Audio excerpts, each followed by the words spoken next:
Olá a todos, olá a todas. Temos uma super aula agora sobre História e Geografia do Enem. Aproveitem, estudem, leiam, se divirtam com o ensino, com o conhecimento. Vamos lá. Então venha para o mundo fantástico da História e Geografia. Vem, tenho certeza que você vai gostar. Vamos lá. Enem 2009. Análise do Enem 2009, professor Rodrigo Berhardt. História e Geografia, Enem, Ciências Humanas e suas tecnologias, tá? Ciência e tecnologia para o Brasil melhor, é ou não é? Vamos lá, meus queridos. Uma aula de história. Povo que não conhece sua história repete os erros do passado. Veja lá como Alagoas esqueceu o passado. O Collor está no Senado, gente. Oh my gosh. O Brasil precisa... A história é fundamental para a gente não errar de novo. A Segunda Guerra Mundial, por exemplo, foi uma guerra terrível. E a humanidade não quer mais esse tipo de erro. Então a história é ótima para a gente gravar os acertos e os erros do passado. Para melhorar o futuro e o nosso presente. Tá bom? Vamos lá. Questão 46. O Egito é visitado atualmente por milhões de turistas, todos os quadrantes do planeta, desejosos de ver com os próprios olhos a grandiosidade do poder esculpido em pedra há milênios, as pirâmides de Gizé, né? Essa aqui, né? Pirâmides de Gizé, as tumbas do Vale dos Reis, aqui o Vale dos Reis, as tumbas lá internas. A gente tem as múmias, né? Você tem lá as múmias lá dentro, que é a tumba de Tutankhamon, tá? Então, muito interessante, é uma riqueza gigantesca, quase que de ouro, né? Pedras. As pirâmides são fantásticas, obras de engenharia da antiguidade, feitas há 3, 4 milênios atrás, 5 milênios atrás. Tumbas dos Vales dos Reis e os numerosos templos construídos ao longo do Nilo, o rio Nilo, que é então o importante rio do Egito, né?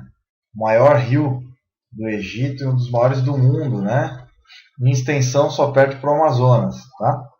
O que hoje se transformou em atração turística era no passado interpretado de um modo muito diferente. Então veja, meus queridos, os egípcios acreditavam na vida após a morte. Então eles queriam que seus reis fossem mumificados, eram desidratados, passavam resinas e outras substâncias, faixas, eram todos enfaixados, né? Porque acreditavam na vida pós-morte, tá? E também na grandiosidade dos templos, os reis investiam tudo nisso. Ficavam anos, dezenas de anos fazendo as pirâmides, obras espetaculares hoje, tá? Com uma pedreira em volta, descobriram a pedreira, e existem achados a cada ano, a gente acha, os arqueólogos acham novas coisas, né? O National Geographic, o Hawass, que é um dos maiores especialistas em egiptologia do mundo, o egípcio, né? Muito legal. Então, significa, entre outros aspectos, o poder que os faraós tinham para escravizar os grandes contingentes populacionais, né? Que estavam, então, contingentes populacionais que trabalhavam nesses monumentos. Sem dúvida, não há como negar isso. Foram os escravos que fizeram as pirâmides, tá? Eles que carregavam, se imagina, milhões de toneladas de pedras. E eles carregavam com cordas e empurrando toras de árvores, tá? Que ficavam nessa disposição e eram então empurradas com blocos enormes de pedra que pesavam 200 toneladas, algumas delas, tá? Então era absurdo o peso das pedras. Então foram escravizados, essas pessoas todas escravizados,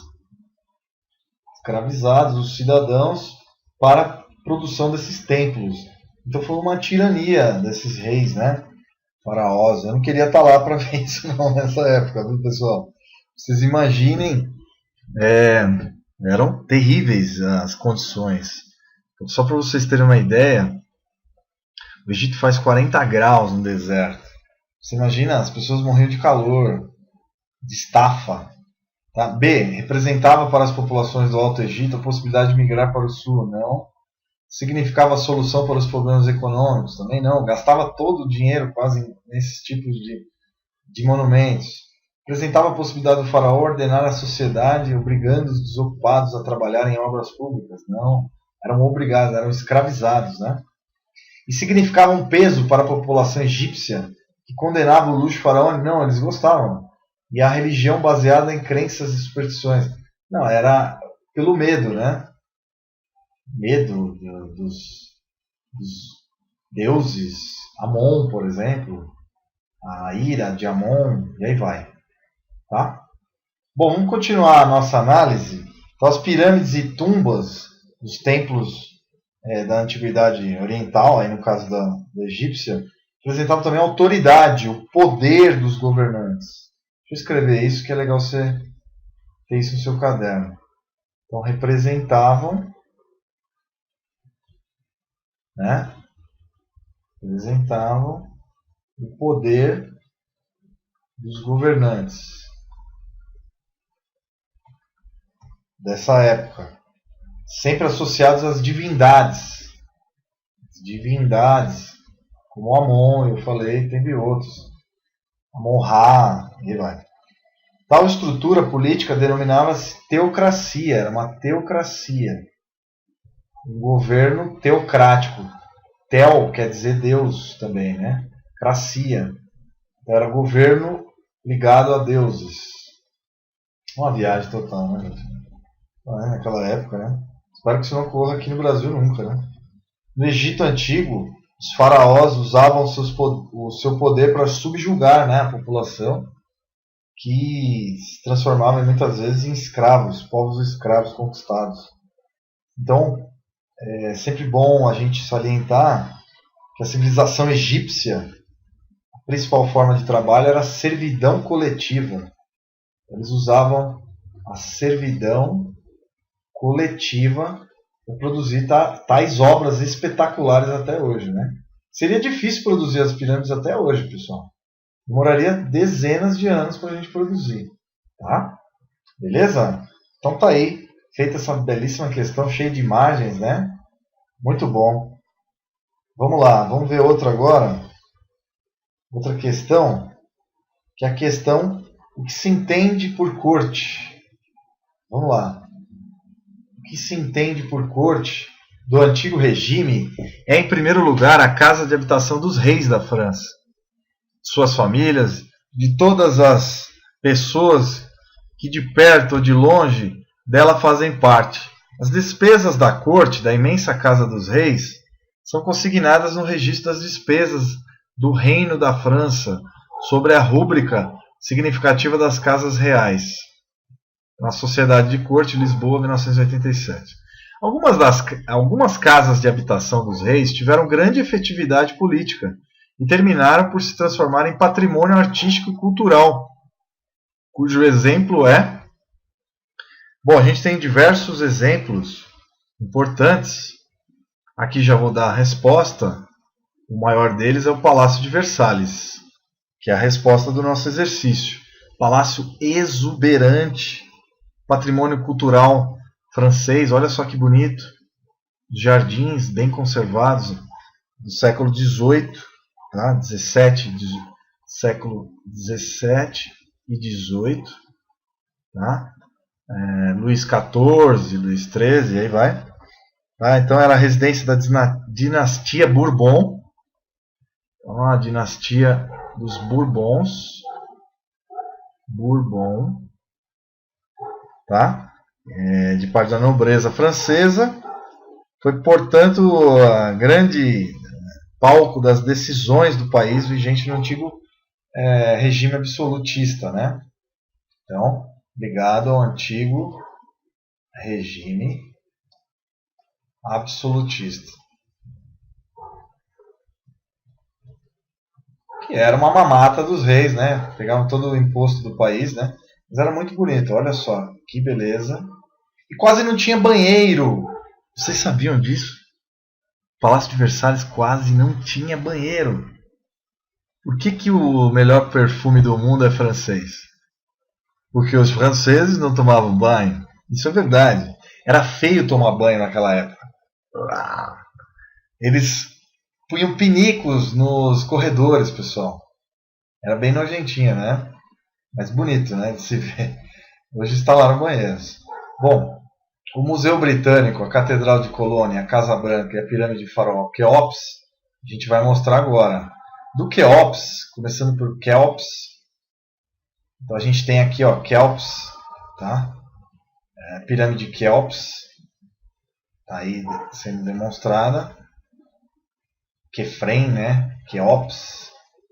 Então, ó, Museu Britânico, muito, muito bacana, Museu de Ciência, Museu Britânico, belíssimo. Olha esse teto, fica em Londres, tá? Em Londres, belíssimo, com colunas gregas. Também ali existem tumbas egípcias que foram coletadas na era do Império Britânico, né? Muito bacana, museu é um patrimônio também, né?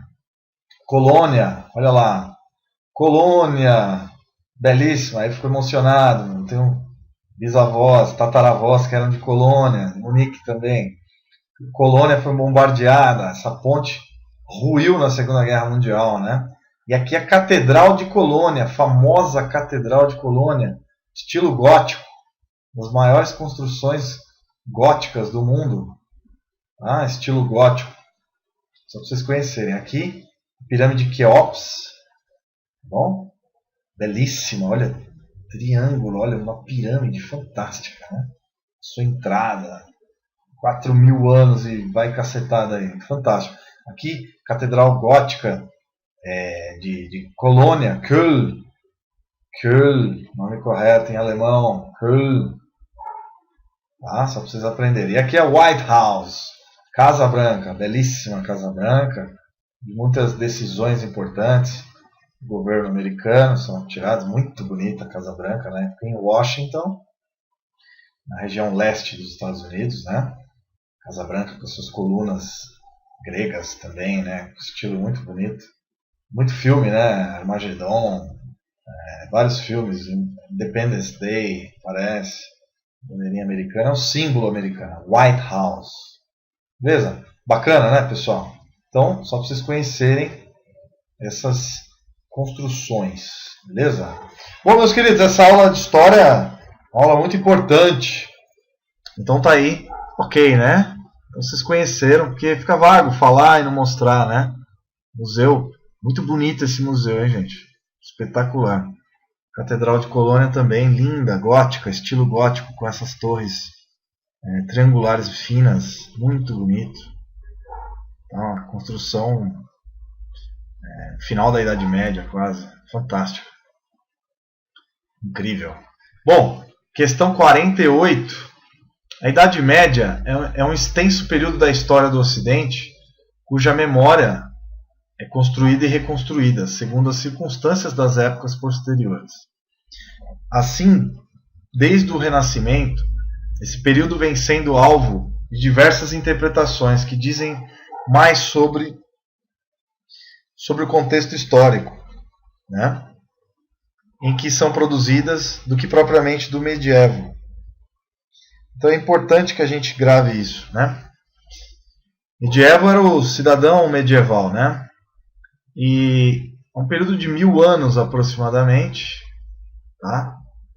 Que vai de 427 até 1450 e... nada me falha a memória. Eu não me lembro direito. Então, ó, anos depois de Cristo, a 1453, se não me falha a memória, que é a queda do Império Otomano, né? Então é marcado por essas datas. Bom, meus queridos, o que a gente tem que lembrar então, nesse longo período de 1000 anos, um exemplo acerca do que está exposto no texto acima é: então a Idade Média é um extenso período da história do Ocidente, cuja memória é construída e reconstruída segundo as circunstâncias das épocas posteriores. Assim, desde o Renascimento, esse período vem sendo alvo de diversas interpretações que dizem mais sobre o contexto histórico em que são produzidas do que propriamente o medievo. Um exemplo acerca do que está exposto acima: associação de Hitler, ditador alemão, né, da Segunda Guerra Mundial, estabeleceu entre o Terceiro Reich e o Sacro Império Romano Germânico. Vocês sabem, meus queridos, que o Sacro Império Romano Germânico, o primeiro Reich, né? Primeiro Reich. Reich em alemão quer dizer reino. O primeiro reino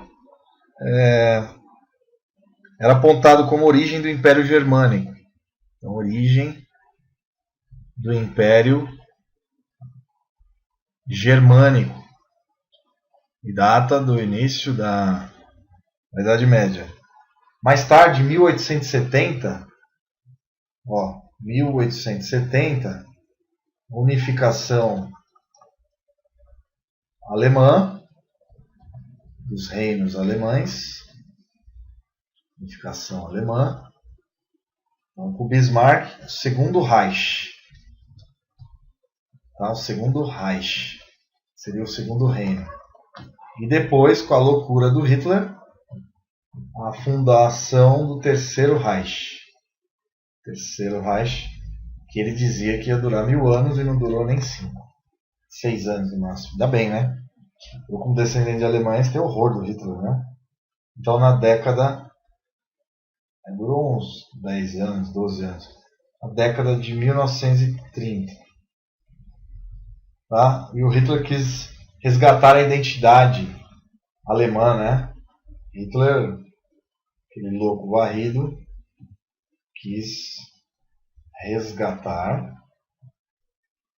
a identidade num período de crise, né? Identidade e o nacionalismo extremista, né? Alemão. Tá? Importante que vocês gravem isso.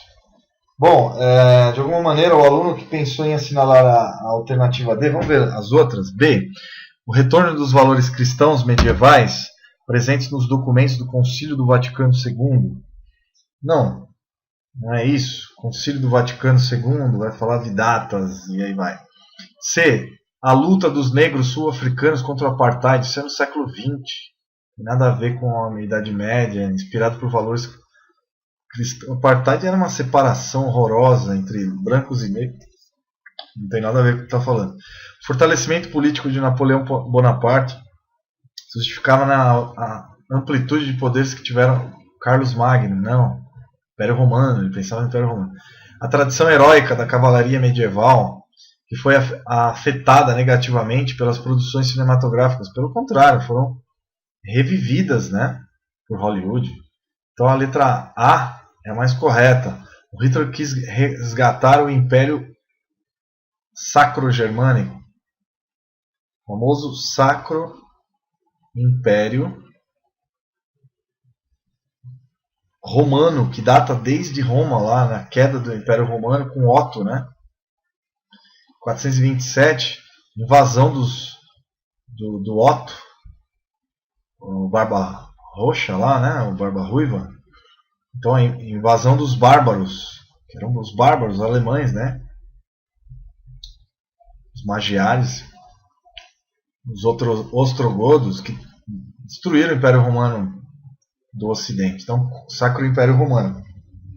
Bom, é muito interessante. Quem achou que era D, o aluno que pensou em assinalar a letra D deve se lembrar que, embora Napoleão tenha se utilizado de símbolos do passado, uma figura de Carlos Magno, para exaltar o nacionalismo francês, o fortalecimento político deveu-se a novos princípios liberais da Revolução Francesa.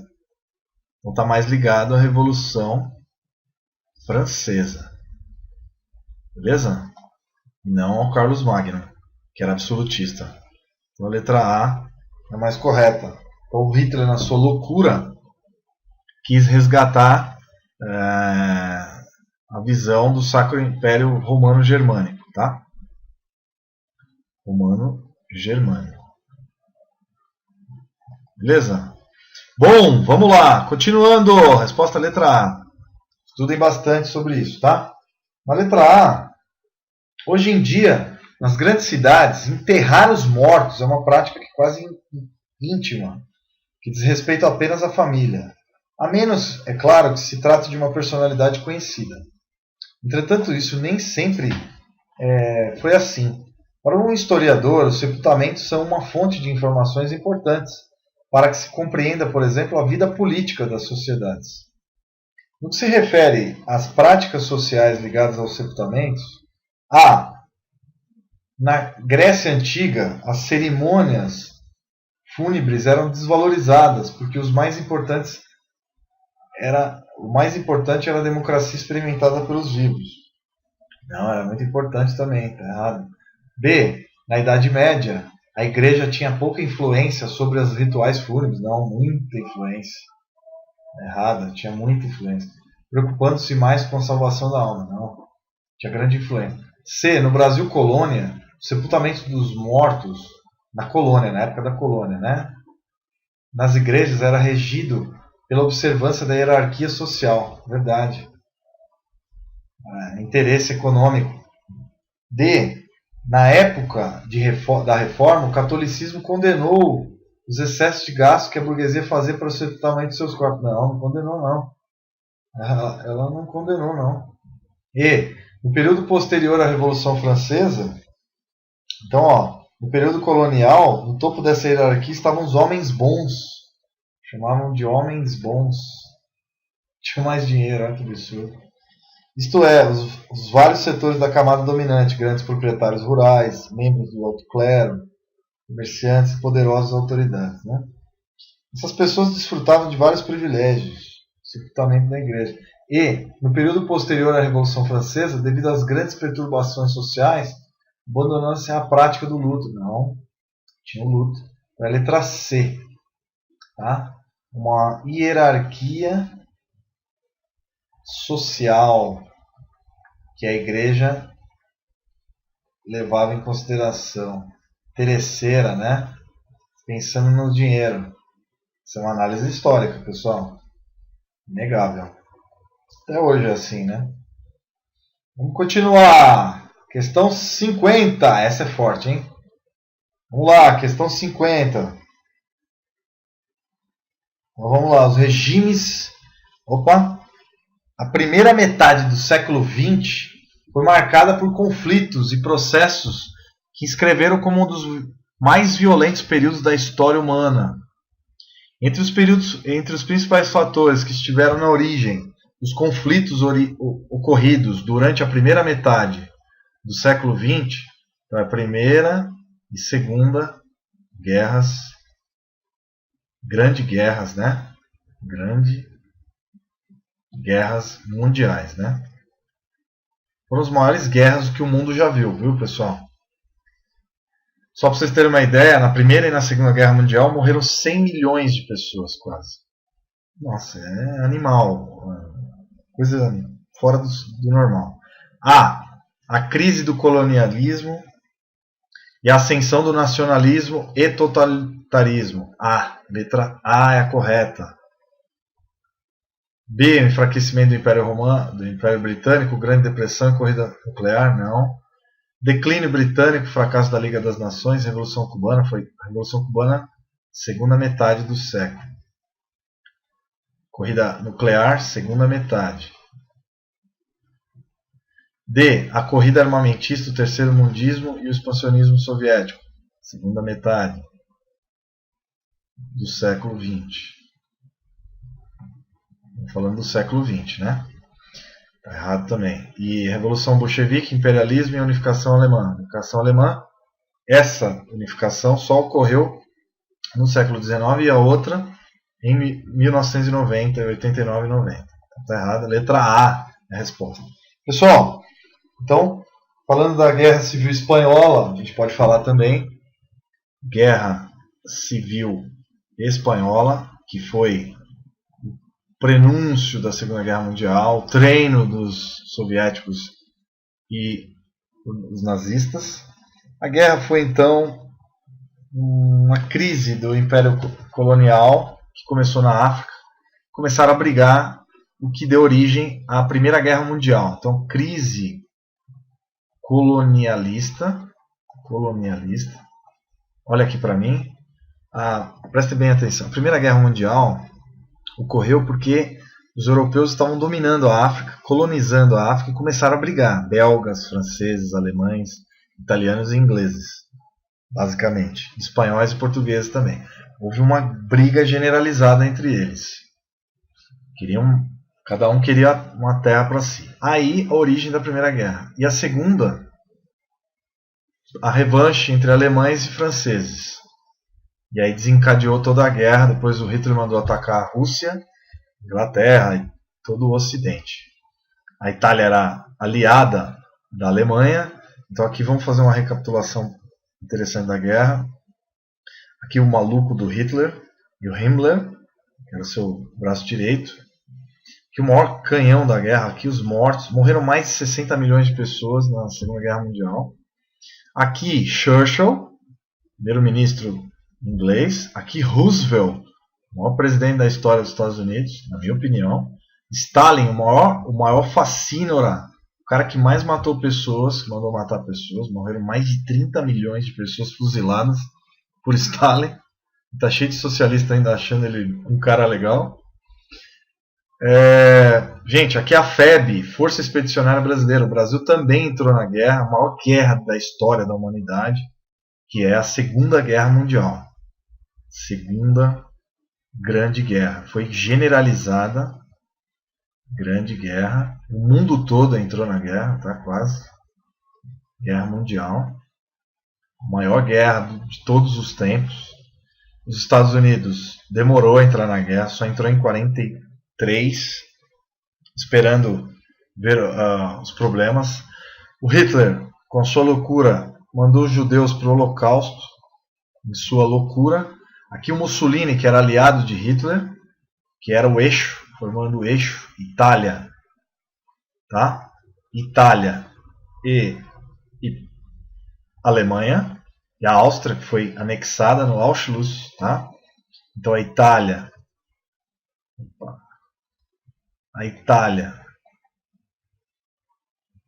a Alemanha, a Áustria, e o Japão também fazia parte do eixo. E do outro lado, os aliados, inclusive o Brasil, Estados Unidos, comunidade da Inglaterra, seus aliados, a França, o Brasil, todo o Ocidente, quase, né? A Argentina, México, Canadá. O Canadá também atuou na guerra no dia D, etc. Bom, depois vou fazer aulas para não ficar confuso. Então, os alemães tomaram o poder na marra, deram um golpe militar nos anos 30, produto da crise econômica nos Estados Unidos, a crise de 29, queda da Bolsa de Nova York, que gerou uma inflação espetacular na Alemanha. Um pãozinho era necessário levar bilhões de marcos alemães. E a Alemanha ataca então a França, né? Entra em Versalhes, na França, domina a França, e depois deflagra então as várias frentes de guerra. Bombardeia com bombas V1 e V2 a Londres. Rommel, a raposa do deserto, tenta dominar o norte da África. Tá? É uma guerra sangrenta que é ganha pelos ingleses e americanos, ainda bem. Depois tem a frente russa, em que os nazistas tomaram pau do frio, né? E aí o gigante adormecido, os Estados Unidos começam sua grande produção industrial e vencem, e depois são atacados em Pearl Harbor, aqui como mostrado, ó, Pearl Harbor, e aí declaram guerra a Japão, e ao eixo. dos nazistas, e aí dá-se o plano do dia D. Hollywood ajuda na produção de cenários como barcos de papelão de madeira em Londres para enganar os alemães. Fazem um desembarque de 100 mil homens, em que morrem quase 30% das tropas. Tá? E na outra frente, na frente oriental, MacArthur, grande general americano, que consegue ainda apaziguar os japoneses. E aqui a tristeza do Holocausto, que nunca deveremos nos esquecer, a morte de 6 milhões de irmãos judeus na guerra, né? Muito triste, que é de arrepiar, gente. Realmente, só de falar do Holocausto, mexe com a gente, né? E o maluco do Hitler manda matar milhões de judeus, crianças, mulheres, chefes de família, idosos. Então a gente tem que sempre dar um não para os totalitaristas, tá? Mussolini também, né, entrou na loucura do Hitler, e aí vai. Depois eu vou fazer uma outra aula, videoaula, porque esse é um dos assuntos mais incríveis da história. E depois o julgamento de Nuremberg, onde são enforcados os grandes líderes nazistas, fuzilados alguns, e outros são presos, tá? Alguns fogem, como Mengele, e depois são achados no Brasil, por exemplo. Aqui o Mussolini e o Hitler, né? Então a resposta é letra A, tá, pessoal? O Brasil fez sua parte brilhantemente. Na Itália foi condecorado a mais alta cruz, a Cruz de Prata americana, e também ajudou. E depois os Estados Unidos solta em 1945 a bomba atômica, né? Em Hiroshima e Nagasaki, a Little Boy, né? Com o avião Enola Gay, que despeja então a bomba em Hiroshima e Nagasaki e encerra a Segunda Guerra Mundial, tá? Praticamente.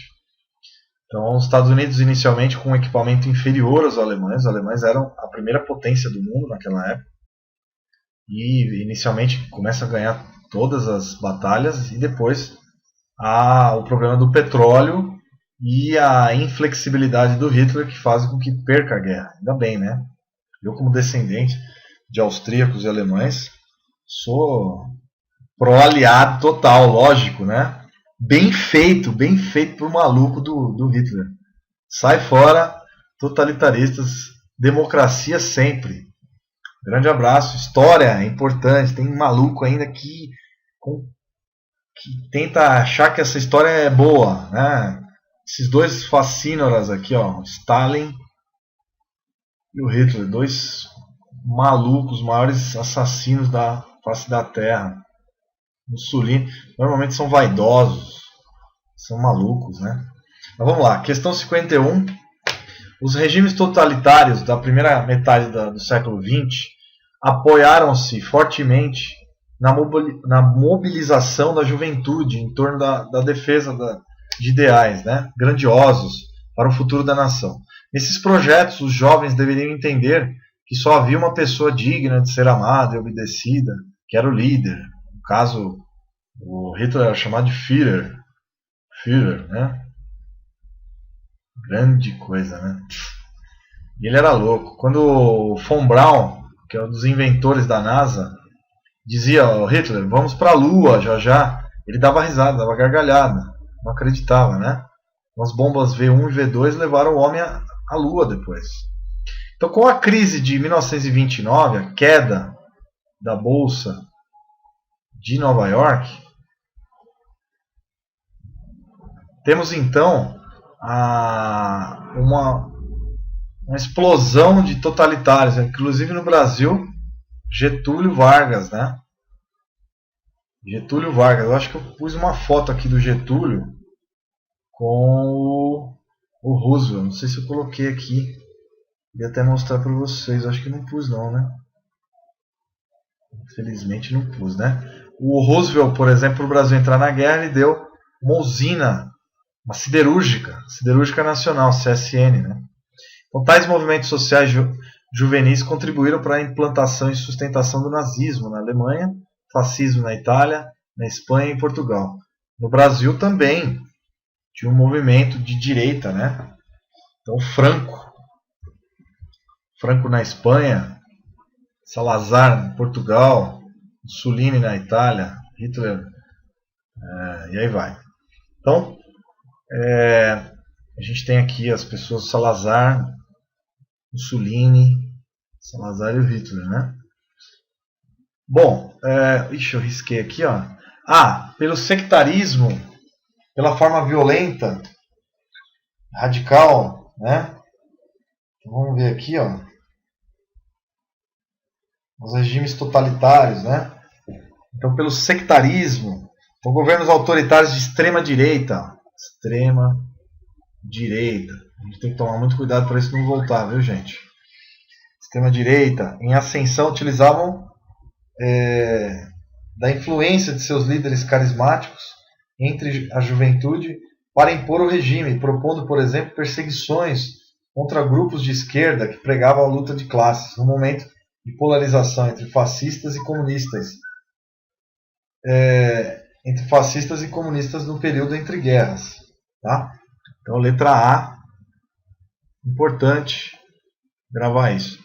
Então, pelo sectarismo, pela forma sectarismo de separação, né, pela forma violenta e radical com que enfrentava os opositores do regime. Mandaram matar os judeus, perseguição aos socialistas. C, pela promoção de um modo de vida saudável. Não. D, pelo diálogo organizado debate. Não, era na imposição, na força. Pelos métodos políticos. Por exemplo, o Hitler pôs fogo no Reichstag, que era o parlamento alemão, para pôr medo na população. Pôs as SS, né, Polizei. Então as SS eram os terríveis, eram os polícia de Hitler, né? Então a letra A, tá? Então, de modo geral, a gente encerra essa aula vendo, então, olha só o que a gente escreveu, tudo que a gente viu, né?